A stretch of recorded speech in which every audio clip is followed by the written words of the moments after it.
Christmas day منانا کیسا ہے اور اس کی مبارکباد دینا کیسا ہے؟ تو کرسمس ڈے منانا اور اس کی مبارکباد دینا بالکل جائز نہیں، بلکہ غیر مسلموں کے کسی بھی تہوار میں شامل ہونا یا اس کی مبارکباد دینا یا اس پر خوشی کا اظہار کرنا بالکل جائز نہیں ہے کہ سرکار دو عالم صلی اللہ علیہ وآلہ وسلم نے ارشاد فرمایا من تشبہ بقوم فہو منہم، فرمایا جو جس قوم سے مشابہت کرے گا وہ انہی میں سے ہے۔ اب اس پر دو اعتراض ہوتے ہیں۔ پہلا یہ کہ مسلمانوں کے مذہبی تہوار میں غیر مسلم مبارکباد دیتے ہیں تو بحیثیت مسلمان ہمارا زیادہ حق ہے کہ ہم بھی انہیں مبارکباد دیں۔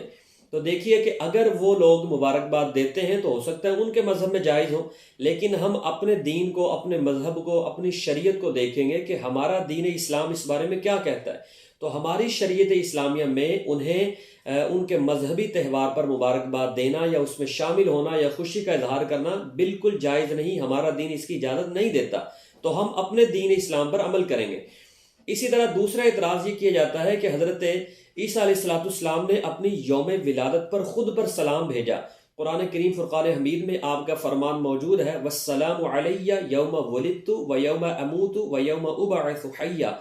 آپ نے فرمایا سلام ہو مجھ پر جس دن میں پیدا ہوا اور جس دن میں وصال کر جاؤں گا اور جس دن میں زندہ اٹھایا جاؤں گا۔ تو اعتراض یہ کیا جاتا ہے کہ حضرت عیسیٰ علیہ السلام اپنی یوم ولادت پر خود پر سلام بھیج رہے ہیں، تو ہم آپ کی یوم ولادت پر مبارکباد کیوں نہیں دے سکتے؟ تو یاد رکھیے کہ حضرت سیدنا عیسیٰ علیہ السلام اللہ کے پیغمبر ہیں، سچے نبی ہیں، آپ پر کروڑوں رحمتیں ہوں، کروڑوں سلام ہوں، لیکن ہم یہاں پر یہ دیکھیں گے کہ عیسائی یہ دن کیوں مناتے ہیں؟ اس لیے کہ وہ یہ سمجھتے ہیں کہ حضرت عیسیٰ علیہ السلام اللہ کے بیٹے ہیں، اس دن اللہ کے ہاں بیٹا پیدا ہوا، اور یہ کتنا خطرناک ترین عقیدہ ہے کہ اللہ تبارک و تعالی نے ارشاد فرمایا، حدیث قدسی ہے، فرمایا شتمنی ابن آدم وما ینبغی لہ ان یشتمنی، فرمایا ابن آدم مجھے گالی دیتا ہے حالانکہ اس کے لائق نہیں کہ وہ مجھے گالی دے۔ آگے پھر ارشاد فرمایا کہ اس لیے کہ وہ یہ سمجھتا ہے کہ رحمان نے بیٹا بنا لیا ہے، فرمایا فسبحانی، میں پاک ہوں اس چیز سے۔ دیکھیں کتنے سخت الفاظ اللہ تبارک و تعالیٰ نے استعمال فرمائے۔ اسی طرح قرآن کریم فرقان حمید میں ہے وَقَالُوا اتَّخَذَ الرَّحْمَنُ وَلَدًا، اور کافروں نے یہ کہا کہ رحمان نے اولاد بنا لی۔ اللہ نے فرمایا لَقَدْ جِئْتُمْ شَيْئًا إِدًّا، بے شک تم نے بہت سخت بات کہی، اور اتنی سخت بات یہ ہے، فرمایا تَكَادُ السَّمَاوَاتُ يَتَفَطَّرْنَ مِنْهُ وَتَنشَقُّ الْأَرْضُ وَتَخِرُّ الْجِبَالُ هَدًّا، قریب ہے کہ اس بات سے آسمان پھٹ جائے اور زمین شق ہو جائے اور پہاڑ ریزہ ریزہ ہو جائیں، ان دعوا للرحمن ولدا، کہ انہوں نے رحمان کے لیے اولاد کا دعویٰ کیا۔ فرمایا وما ينبغي للرحمن ان يتخذ ولدا، اور رحمان کے لیے لائق نہیں کہ وہ کسی کو بیٹا بنائے۔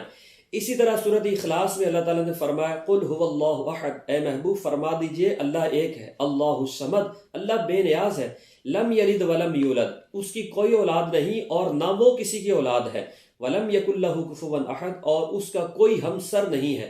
یعنی وہ اولاد سے پاک ہے۔ تو اگر اولاد کا عقیدہ رکھا جائے تو یقیناً یہ کفری عقیدہ ہے، بلکہ حضرت سیدنا عیسیٰ علیہ السلام نے خود قرآن پاک میں موجود ہے کہ آپ نے فرمایا قال انی عبد اللہ آتانی الکتاب وجعلنی نبیا، آپ نے فرمایا کہ میں اللہ کا بندہ ہوں، اللہ نے مجھے کتاب عطا فرمائی اور مجھے نبی بنایا۔ اسی طرح حضرت سیدنا جعفر طیار رضی اللہ تعالیٰ عنہ نے نجاشی کے سامنے سورہ مریم کی تلاوت کی تو نجاشی نے تنکا ہاتھ میں پکڑ کر کہا کہ آپ نے حضرت عیسیٰ علیہ السلام کی شان میں اس تنکے کے برابر بھی کمی نہیں کی، اور اس میں موجود ہے کہ حضرت عیسیٰ علیہ السلام نے فرمایا کہ میں اللہ کا بندہ ہوں، یعنی اللہ کا بیٹا نہیں ہوں۔ تو اگر کوئی یہ عقیدہ رکھے کہ حضرت عیسیٰ علیہ السلام اللہ کے بیٹے ہیں تو یقیناً اسی لمحے وہ دار اسلام سے خارج ہو جائے گا۔ تو اگر مسلمان ان کے باطل عقیدے کو جان کر پھر بھی مبارکباد پیش کرتے ہیں، یعنی حضرت عیسیٰ علیہ السلام اللہ کے بیٹے ہیں، اس کفری عقیدے کو جان کر بھی پھر مبارکباد پیش کرتے ہیں، تو گویا کہ وہ ان کے کفری عقیدے کی تائید کر رہے ہیں،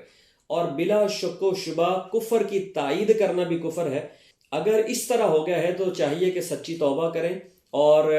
تجدید ایمان کے ساتھ ساتھ اگر شادی شدہ ہیں تو تجدید نکاح بھی کریں۔ اللہ تعالی ہمیں عمل کی اور سمجھنے کی توفیق عطا فرمائے۔